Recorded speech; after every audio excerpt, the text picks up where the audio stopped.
이 언덕교회를 향하신 하나님의 거룩한 뜻, 그리고 언덕교회 성도 되신 여러분 모두에게 하나님의 나라가 성취되어지기를 소망합니다. 사실은 이제 제가 몇 번에 걸쳐서 언덕교회에 와서 말씀을 나눴는데요.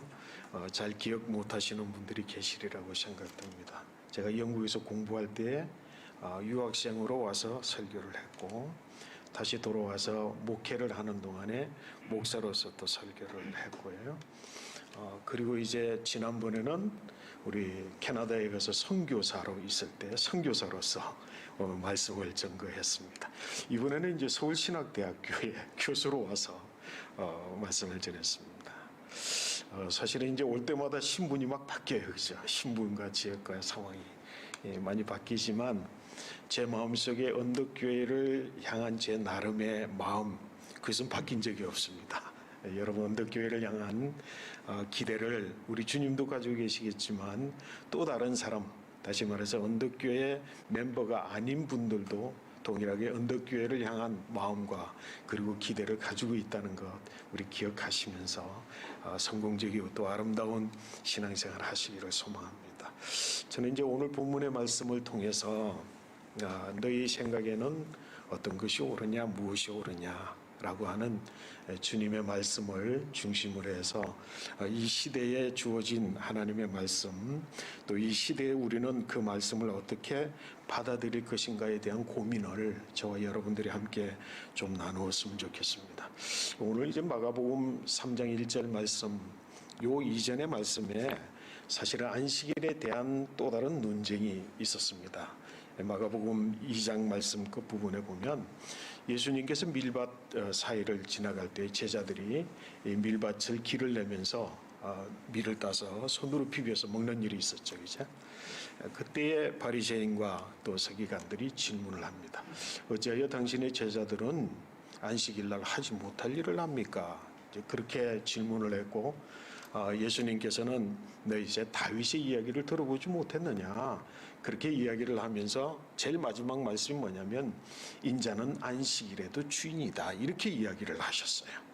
그래서 이제 안식일 논쟁이 굉장히 핫 이슈로 이렇게 제기가 되었는데, 그리고 오늘 3장 1절 말씀 보니까 뭐라고 기록되어 있습니까? 예수께서 다시 이어서 나오는 말씀에 예수께서 다시 회당에 들어가셨습니다. 근데 이제 회당에 들어간 날짜가 바로 안식일이에요. 안식일 날 회당에 들어갔습니다. 근데 회당에 들어간 예수님, 그리고 오늘 성경의 말씀에 보니까, 다른 성경의 말씀에 보니까 이렇게 해요. 그들의 회당이라고 표현하고 있고 유대인의 회당이라고 표현되어 있습니다. 다시 말해서 예수님께서 예수님의 회당으로 표현되지 않고 그들의 회당이라고 표현하는 건 뭐냐면 회당 속에 예수님이 참여하신 거죠, 그죠? 근데 오늘 성경의 말씀을 읽으면서 제 마음속에 이런 생각이 들어요. 회당 속에 예수님이 들어갔을 때 펼쳐지는 상황, 그 상황을 마가복음도 그렇고 누가복음도 잘 기록을 해두고 있지만 어딘지 모르게 설정되어져 있을 법한 내용들이 있단 말이에요. 다시 말해서 예수님이 오시는 그 예수님에게 있어서는 예수님 모르는 상황이지만 그 속에 무엇인가가 설정되어져 있을 수 있겠다라는 느낌으로 성경 본문을 읽습니다. 그게 손 마른 한 병자가 있습니다. 손 마른 사람이 있습니다. 이 손 마른 사람이 과연 설정이냐 설정이지 않느냐라고 하는 것은 우리가 판단하기 어렵습니다. 그러나 분명하게요, 성경의 전후 좌우를 보면 이 손 마른 사람이 있는 가운데에 거기에 있는 바리새인과 서기관, 또 마가복음은 그 사람들, 회중들 모두는 어떻게 할 것인가, 예수님께서 어떻게 할 것인가를 주시해 보고 있는 상황이에요. 그러면 예수님께서 이 병자를 고칠 것인지 고치지 않을 것인지를 엿본다는 표현도 하고 주시해 보인다고 하고 살펴본다라고 하는 의미로 지금 지켜보고 있는 거예요.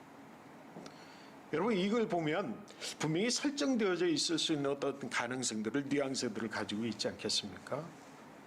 도대체 고치는지 고치지 않는지 보자.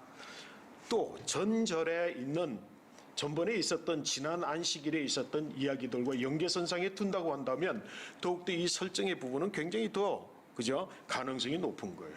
네가 안식일의 주인이라고? 그렇다면 오늘 이 상황을 우리가 어쩌면은 우리가 만들어 놓았을 수도 있는, 아니면 마침 잘 됐다, 손 마른 자가 있다, 저 손 마른 자를 과연 안식일 날 고칠 것인지 안 고칠 것인지를 두고 보자.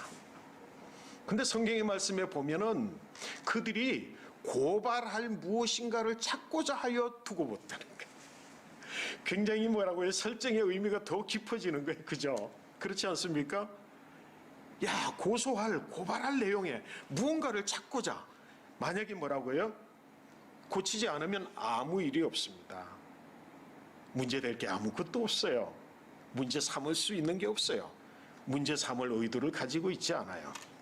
근데 문제는 뭐죠?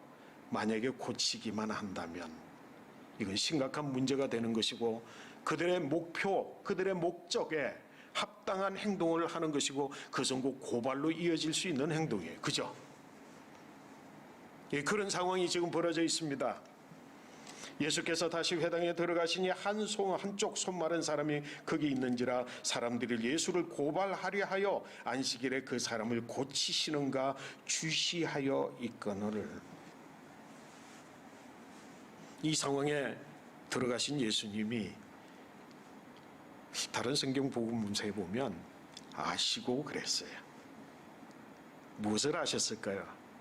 그들의 의도 내지는 설정되어져 있는 이 상황, 현재 내가 맞부닥치고 있는, 이 맞닿아 있는 이 상황이 어떠한 상황인지, 그리고 심지어는 본문 전체의 말씀에 보면 문제를 제기하여 예수를 주시하고 보고 있는 그들의 마음과 생각까지도 하신다고 그랬어요.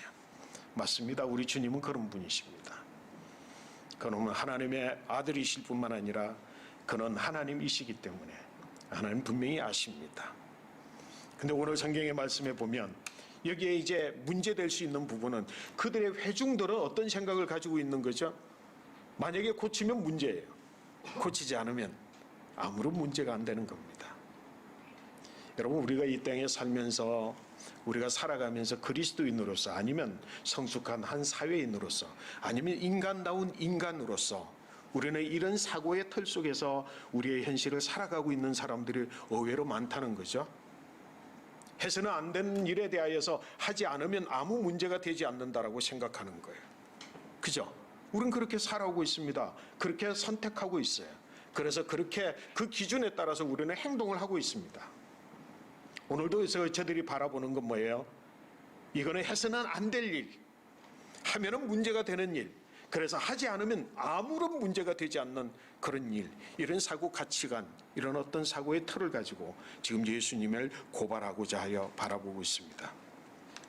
근데 3절 말씀 보면 예수께서 손 마른 사람에게 이르러 한가운데 일어서라 라고 말씀하십니다. 저는 오늘 본문 말씀 여러분들과 함께 이런 생각을 해봅니다. 설정되었건 설정되지 않았건 그게 한 주체자는 손 마른 사람입니다. 예수님께서 안식일 회당에 찾아오셨습니다. 그리고 그 누구도 예외함이 없이 예수께서는 어떤 병이든지 다 낫게 하시는 분이었고, 그리고 낫게 하셨던 분이었습니다. 그리고 예수님께서 이 회당에 지금 참여해 계십니다. 손 마른 사람은 어떤 생각을 가지고 있었을까요? 예수님께서 오늘 나를 고쳐주셨으면 좋겠다는 생각을 가졌을까요? 가지지 않았을까요? 만약에 설정된 것이라고 한다면, 그래서 그는 누군가의 부탁에 의해서 어떤 경우에 통해서 지금 그 자리에 나와 있다고 한다면 그는 어떤 생각을 가질까요? 예수님이 과연 안식일에도 내 병을 고쳐줄까 고쳐주지 않을까? 만약에 고치는 경우에는 문제가 될 것이고, 안 고치면 아무런 문제가 되지 않을 텐데 라는 생각을 가졌을 거예요. 만약에 설정되지 않은 상황 가운데서 이 손 마른 사람이 그 자리에 있다고 한다면 무슨 생각을 할까요? 우리 주님은 안식일에 이것을 고치는 것은 뭐예요? 안식일을 범하시는 일이기 때문에 안식일에는 고치지 않으실 것이야 라고 하는 생각을 일반적으로 가졌을 거예요. 아니, 내 자신의 이 안식일에 손 마른 자, 이것이 손 마른 것으로 인해서 내 삶이 너무도 짓눌리고 억눌려 뒤틀어져 있다고 한다면 비록 안식일이라 할지라도 이 손말은 나의 병을 주님 고쳐주셨으면 좋겠습니다 라고 하는 열정적 소망을 가지고 그 자리에 참석해 있을 거예요. 그죠? 근데 예수님께서 뭐라고요? 일어나 일어나, 그리고 가운데로 오라고 초청합니다. 회중들 앞에 오라고 초청을 합니다.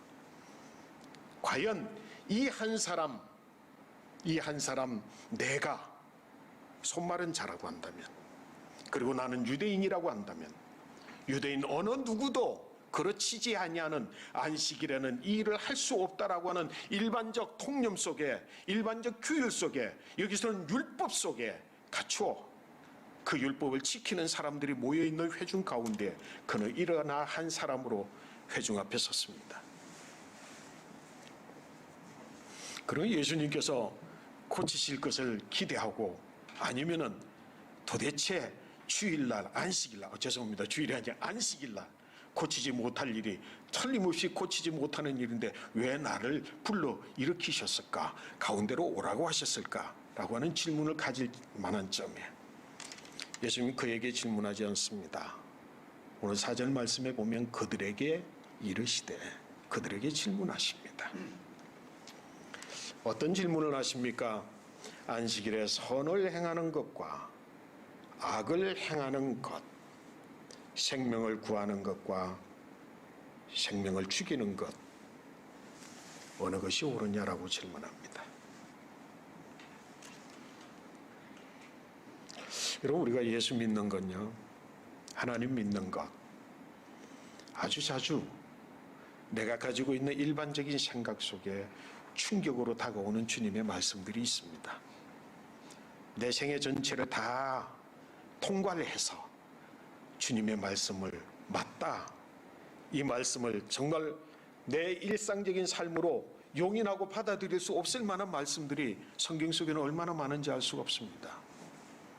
예수님 말씀하시는 것하고 그들이 지금 주시해보고 있는 것 사이에 어떤 차이가 있습니까? 아까 말씀을 드렸습니다. 회중들은 뭐라고요?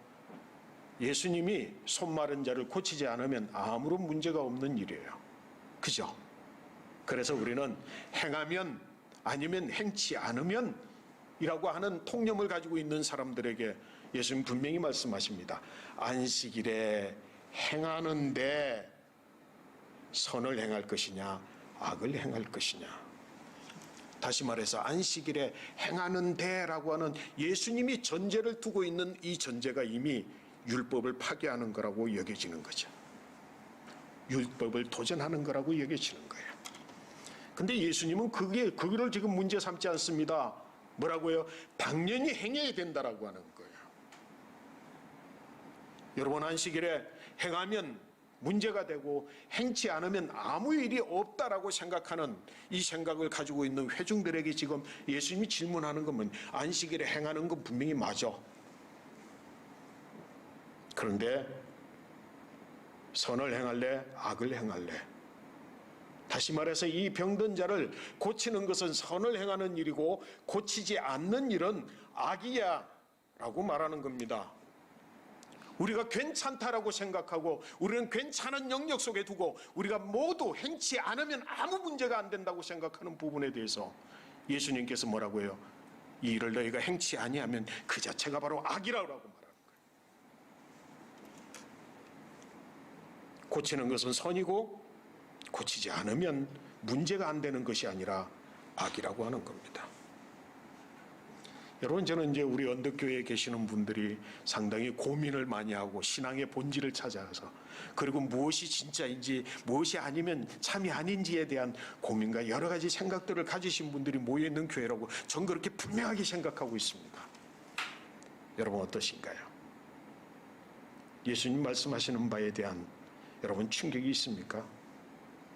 내가 그동안 이거는 괜찮다야, 이거는 괜찮은 거야, 내가 마땅히 행치 않으면, 마땅히 행하지 않으면 되는 걸로 여겼던 모든 것들이 이제는 뭐라고, 예수님께서 뭐라고 해요?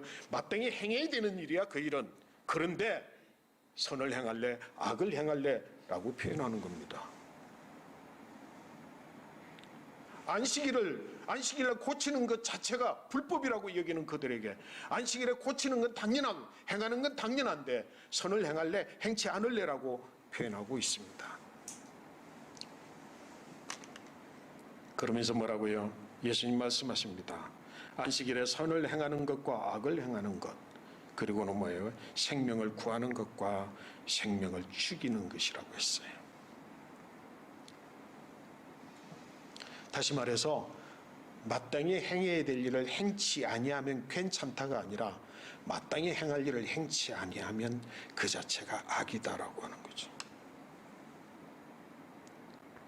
여러분, 만약에 이런 예수님의 가르침을 가지고 우리가 신앙을 한번 바라다 보실 수 있겠습니까? 예수님의 이 말씀을 가지고 오늘 도덕적인 삶을 산다고 생각하고 있는 우리의 삶의 현장을 보실 수 있으시겠습니까? 예수님 말씀하시는 이 말씀을 가지고 오늘 내가 선과 악 그리고 도덕적이다 도덕적이지 않다라고 규정하고 이미 내 마음속에 그런 가치를 가지고 있는 내 자신을 바라볼 수 있겠습니까? 그게 바로 하나님의 나라의 도전이라고 하는 겁니다. 내 행동을 다시금 새롭게 하고 그리고 거듭나지 아니하면 물과 성령으로 거듭나지 아니하면 하나님의 나라를 볼 수도 없고 들어갈 수도 없다고 하시는 주님의 말씀 앞에서 우리가 진정으로 예수 그리스도의 말씀의 본질이신 예수 그리스도 그분을 내 안에 모심으로 내가 다시 보게 되어지는 하나님의 거룩한 나라가 무엇인지를 발견하게 될 줄로 믿습니다. 그들 모두는 잠잠했어요. 동의하지 못하는 거죠. 받아들일 수 없는 이야기입니다. 그런데 오늘 성경의 말씀을 이렇게 이야기하고 있습니다. 그들의 마음이 완악함을 탄식하시고 노하셔서 그냥 지나갈 일이 아니라는 거죠. 그래 너희들은 너희들대로 살아 라고 그냥 버려둘 일이 아니라는 거예요. 그들의 마음이 완악하다는 거죠. 성도 여러분 한번 생각해 보시기 바랍니다. 나는 지금까지 그렇게 살아왔어요. 마땅히 뭐라고 해서는 안 되는 일 안 하면 아무런 문제가 없는 것으로 난 그렇게 살아왔어요. 이 세상을 살아가는데 누구도 비난하지 않았어요. 누구도 그것을 악이라고 말한 적이 없어요. 그래서 나는 그것이 분명히 내 양심에 어떤 거리낌도 없이 나는 바르게 살고 있다라고 생각했어요. 안 하면 되지 뭐. 근데 뭐라고요? 마땅히 우리 주님이 또 말씀하셨잖아요. 너희가 사랑할 줄 알면서도 사랑하지 않으면 그게 악이라고 그랬죠. 그죠? 우리가 마땅히 행해야 될 본분들을 본분 아닌 것을 행치 않으면 아무런 문제가 되지 않는다는 식으로 나는 이 땅을 살아오고 판단하고 사람을 대하며 내 맡겨진 일들을 다 감당하며 나는 한 그리스도인으로 살고 있다고 한다면 오늘 나는 또다시 도그마틱 거기에서 지난 도그마틱 사이즈 도그마화되어져 있는 종교관으로 이 세상을 혹시 살고 있지는 않습니까? 그들의 마음이 완악하다고 했습니다. 주님이 탄식하셨어요. 심지어는 주님이 노하셨어요.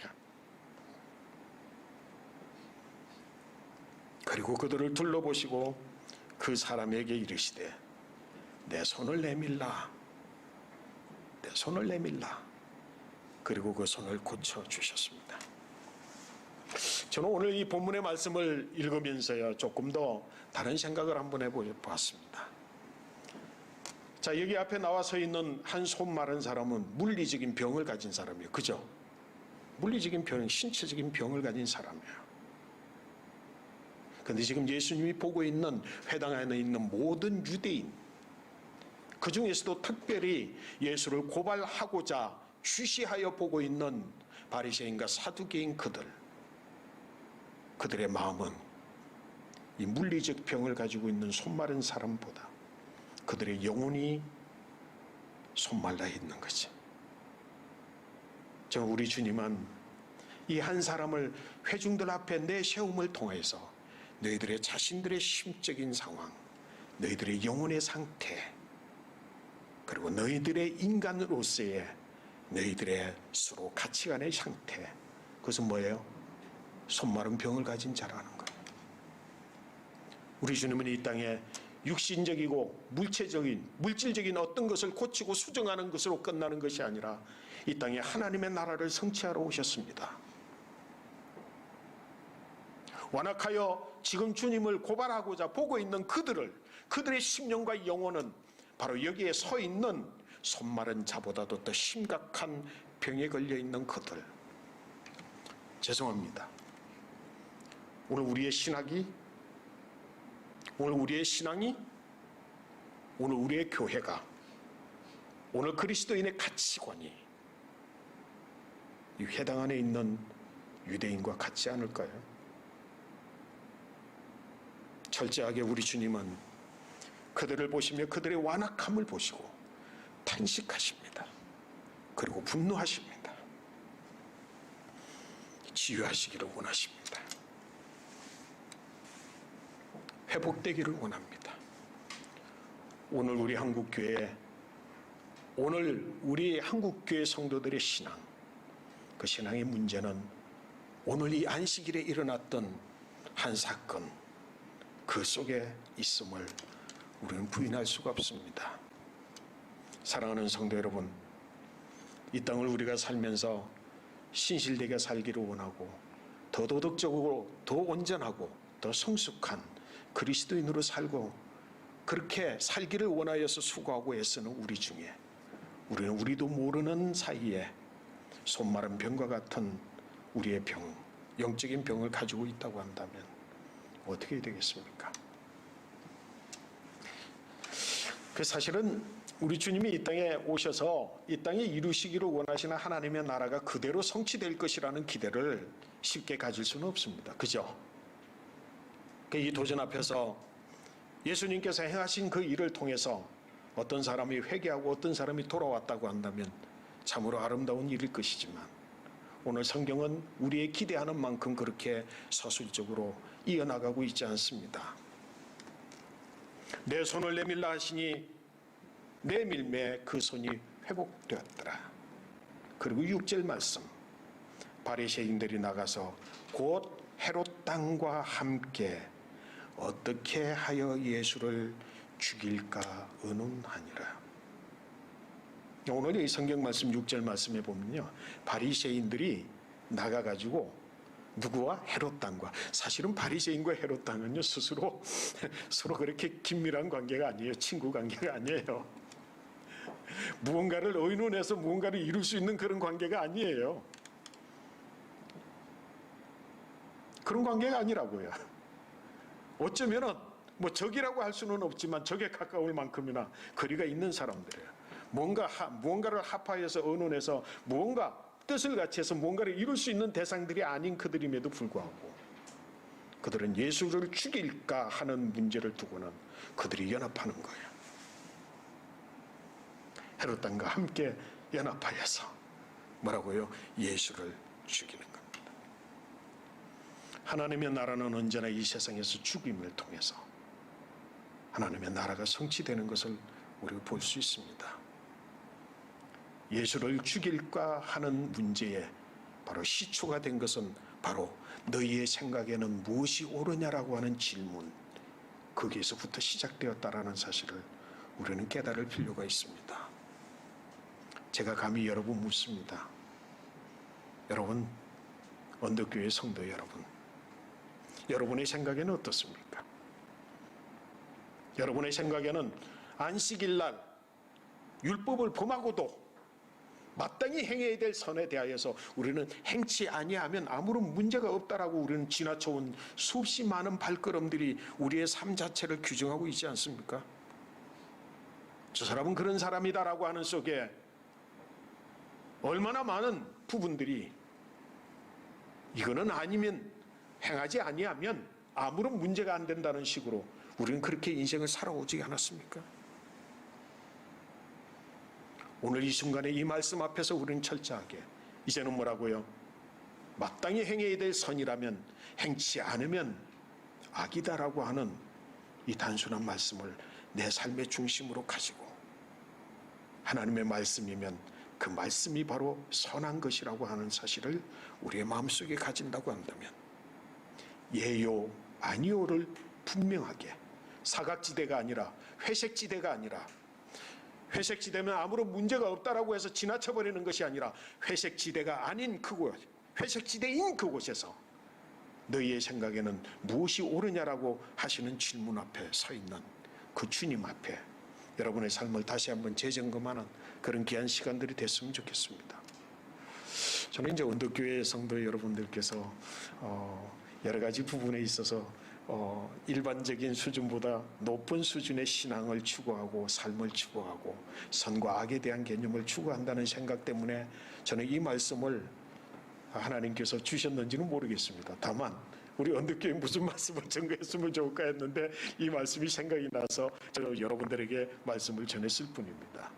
어떤 것으로 규정할 수 없지만 오늘 말씀을 다시 한번, 사실은 이 말씀은요 설교 한 번으로가 아니라 오늘 새겨 듣고 고민하고 또 붙들고 진짜 옳으냐 옳지 않느냐, 너희의 생각에는 이것이 옳으냐 저것이 옳으냐, 정말 옳으냐를 두고 여러분의 인생 전체를 거는 그런 놀라운 결단력이 이 시간에 있다고 한다면 우리 언덕교회는 하나님의 나라를 성취하기에 부끄러움이 없는 교회가 될 줄로 믿습니다.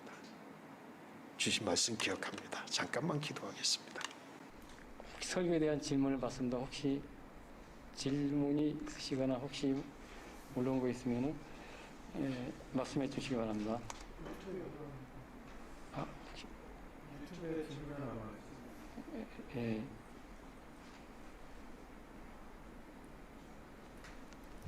제가 대신 읽어드릴게요. 유튜브에 박형원 선생님이 질문해 주신 것 같은데 해당에 모인 사람들에게 들려주신 주님 말씀을 감사합니다. 그리고 누가복음의 병행 구절에서 한 손 마른 자를 오른손 마른 자로 말해주고 있는데 오른손이 말랐다는 것을 성경 전체에서 나타난 오른손으로 바라볼 때 어떻게 해석하는 것이 바람직할까요? 그리고 마태복음에서도 이 말씀을 구덩이에 빠진 어린 양을 구하는 것과 연결했는데 그 해석도 한번 부탁을 드린다고 이렇게 하는데 목사님 질문의 답변이 다시 한번 읽어도 될까요? 예.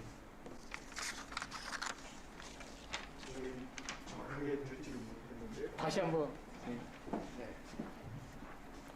누가복음 병행 구절에서 한 손 마른 자를 오른손 마른 자라고 이렇게 표현하고 있는데 아마 이제 성경 전체에서 오른손이라는 표현이 좀 가진 의미가 있다고 이제 가지고 있는데 그 오른손을 성경 전체에 나타난 오른손으로 바라볼 때 이 구절을 어떻게 해석하는 게 좋을까라고 질문을 주셨습니다.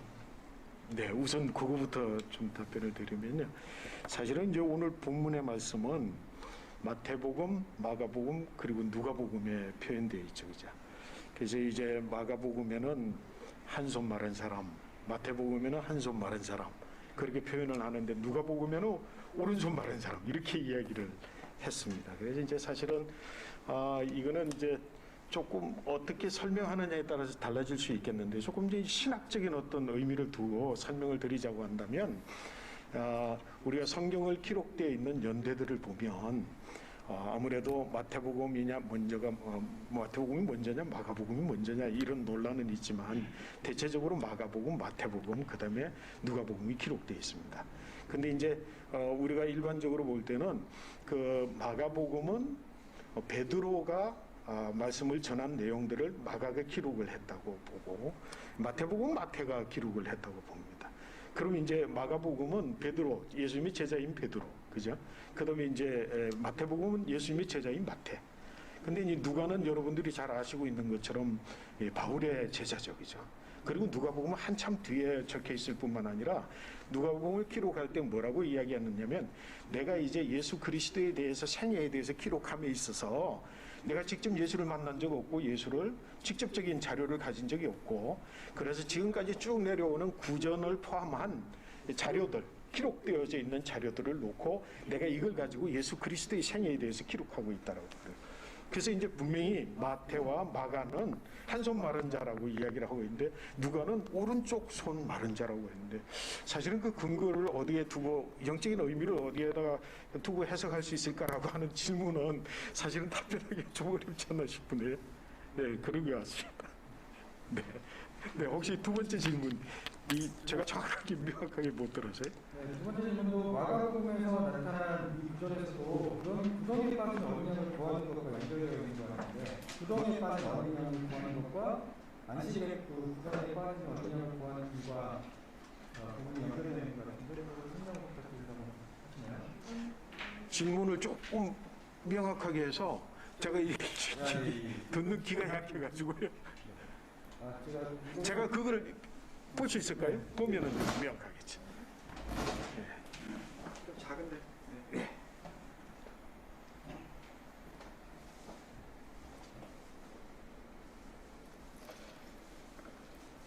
두 번째 이거 마태복음에서는 이 말씀을 구덩이에 빠진 어린 양을 구하는 것과 연결되었다고 그 해석도 한다고 하는 것이죠. 예, 그렇습니다. 마태복음에서는 구덩이에 빠진 자, 그러니까 결국은 여기서 이제 이야기하는 주제는 뭐냐면 뭐라고 해요? 생명을, 그러니까 이 일을 행하는 것은 곧 생명을 구하는 것이고 이 일을 행하는 것은 곧 선한 일이다.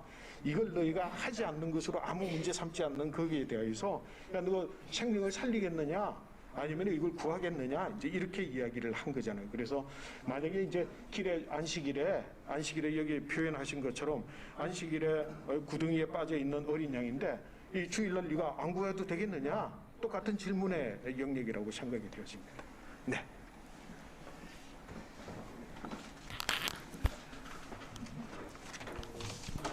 예, 교수님 말씀 잘 들었고요. 저는 교수님 처음 뵈서 그 서울신학대학교에서 어떤 거 가르치시는지 그리고 땅끝 선교회를 간단하게 좀 소개를 해주시면 좋겠다는 생각이 좀 들고요. 네. 또 한 가지는 제가 오늘 본문 관련돼서 조금 여쭤봤으면 하는데 바리새인들은 그 율법에 이제 주일날 안식일에 일을 하는 죄라고 생각했는데 예수님은 좀 율법을 다르게 해석하신 거잖아요. 안식일에 생명을 살리는 선을 행하는 일, 또 안식일에 생명을 살리는 일을 하면 이건 일이지만 생명을 살리는 것은 죄가 아니다. 라는 해석, 예수님이 율법에 대해서 새로운 해석을 하신 건데 요즘에 보면 한국에 예를 들면 이제 약간 민감한 이슈인데 여성 안수라든지 또는 동성애 관련된 그런 이슈들이 있는 것 같아요. 그래서 얼마 전에 뭐 예장 합진에서는 일산에 있는 한 교회 여성 목사님 사역을 잘 하고 계셨는데 교장에서는 뭐 본문연사에 보면 여자는 교회에서 전담해라는 말씀이 있고 그 말씀에 근거해서 그게 안 된다고 생각을 해서 여성 목사를 교회에서 내보내라 이렇게 얘기를 하셨어요. 어떻게 보면 여성 목사의 일단 직업적인 생명을 끊는 건데 그런 일이 있었고 또 그 교회에서 동성애자들을 조금 예를 들면 이제 좀 보호해주고 환대하는 그런 설교를 하고 이런 사역을 하는 목사님이 계셨는데 그분도 내보내라고 그랬어요. 교단에서. 근데 사실은 동성애자들에 대해서 한국 사회에 상당한 어떤 차별 배제 이런 게 있고 실제로 그것 때문에 여러 명의 동성애자들이 자살을 하거든요. 작년에도 있었고 아마 최근에도 있었던 것 같은데 그래서 이런 예수님의 오늘 개석의 본문에 한 생명을 살리는 일은 죄가 아니라고 예수님 말씀하셨는데 이런 예를 들면 이런 여성 안수라든지 동성이나 이런 이슈들을 우리가 예수님 말씀 근거해서 어떻게 생각을 하는 게 좋은지 약간 민감한 이슈일 수도 있어서 교수님이 가능하신 대로만 답변해 주시면 좋을 것 같습니다. 네. 감사합니다. 네. 사실은 제가 이제 좀 요즘 최근 들어서 듣는 귀가 막 계속 웅웅거리니까 무슨 말씀인지 제가 한 30%는 캐치를 한 것 같은데 모르겠어요. 어쨌든 제가 이 캐치된 대로만 좀 말씀을 드리면 우선 저는 이제 서울신학대학교에서 마스크 좀 서울신학대학교에서 이제 신대원생들, 목사 후보생들 영성훈련을 영성과 리더십 훈련을 맡고 있습니다. 제가 이제 캐나다에서 선교사 지난번에 선교사로 있을 때 여기 와서 설교를 했습니다. 선교사로 있는데 그 원주민 선교를 했기 때문에 원주민 선교는 이 그 전염병에 대해서는 아주 굉장히 민감하거든요. 왜냐하면 뭐 정역사는 아니지만 4천만 명이나 되는 원주민들이 이 전염병으로 인해서 다 죽고 10만 명만 남았다고 하는 이제 역사적 기록은 아닙니다. 그냥 우리 원주민들 사이에서 이야기되어지는 건데 그 정도로 그랬기 때문에 전염병 그러면 완전히 그냥 셧다운이 되는 거예요. 그래서 이미 그 밴드 안에 그 보호구역 안에 선교사가 들어가 있는 경우는 선교를 계속할 수 있지만 저는 이제 막 3년 차 되면서 그 오픈하는 상황 가운데서 셧다운 됐기 때문에 더 이상 길이 없어서 제가 하는 교도소 선교는 지금 계속 하고 있습니다. 그 교도소 선교만을 하고 이제 내 다음 길을 하나님께 기도하고 있는 중에 서울신대에서 영성훈련 시킬 교수가 필요하다 그래서 제가 왔습니다. 그래서 지금 이제 학생들 목사로서의 기본적인 영성, 가져야 되는 리더십이 무엇인지에 대한 고민, 그리고 이제 우리의 영성의 기본은 그냥 하나님의 말씀으로 그리고 기도로 거룩해진다고 했으니까 말씀과 기도에 대한 훈련, 목사로서의 인간 자신에 대한 질문들 뭐 이런 것들을 훈련시키는 일들을 하고 있습니다. 그다음에 이제 두 번째는 제가 놓쳤고요. 조금 이따 다시 설명해. 세 번째 말씀하신 부분은 제가 이제 선교사일 때 지난번 요 앞번에 와서 설교했던 설교의 내용 기억하실 분들 없으실 거예요. 그 설교 기획 내용이 뭐냐면 이거였습니다. 율법학자가 어떻게 하면 영생을 얻을 수 있습니까? 예수님께 질문을 했습니다. 그래서 예수님께서 질문을 하시면서 이제 뭐라고 했느냐? 성경에는 뭐라고 기록되어 있고 너는 뭐라고 읽느냐? 그래서 이제 이야기를 하니까 하나님 사랑하고 이웃 사랑하라고 이야기를 하니까 예수님 너도 가서 그렇게 행하라 그러면 살 것이다 그랬거든요. 그러니까 이 율법학자가 자존심 상하잖아요. 그래서 자기를 옳게 여기기 위해서 내 이웃은 도대체 누굽니까? 이제 그런 이야기를 하니까 이제 여리고로 내려가다가 강도 만난 사람 그 이야기를 드렸거든요. 강도 만난 사람들 그건 누가 이웃이 되겠느냐? 여기도 보면 뭐라고 질문이 전환돼요, 그죠? 누가 내 이웃이 되겠느냐? 그런데 너는 그 강도 만난 자의 이웃이 누가 되겠느냐? 이렇게 질문하시잖아요, 그죠? 예수님은 항상 이렇게 질문을 바꾸면서 그가 놓치고 있는 그 심중을 건드린다고 저는 그렇게 생각합니다. 그래서 오늘 조금 이 교회 안에서 일어났던 현실적인 일들 보면 거기서 뭐라고 이야기를 하냐면 그 지난번 드렸던 설교 중에 그러면 네가 살리라라고 하는 건 뭐죠? 네가 율법을 깨트리고 범죄자가 되어야만 산다는 뜻이거든요. 그 뭐가 이야기하랍니까? 현재적 율법으로는 너는 율법으로 따지면 네가 그렇게 행하면 율법을 어기는 게 되는 것이고 네가 피해를 봐야 되는 것이고 네가 어려움을 상당한 고통을 당해야 되는 거예요. 왜?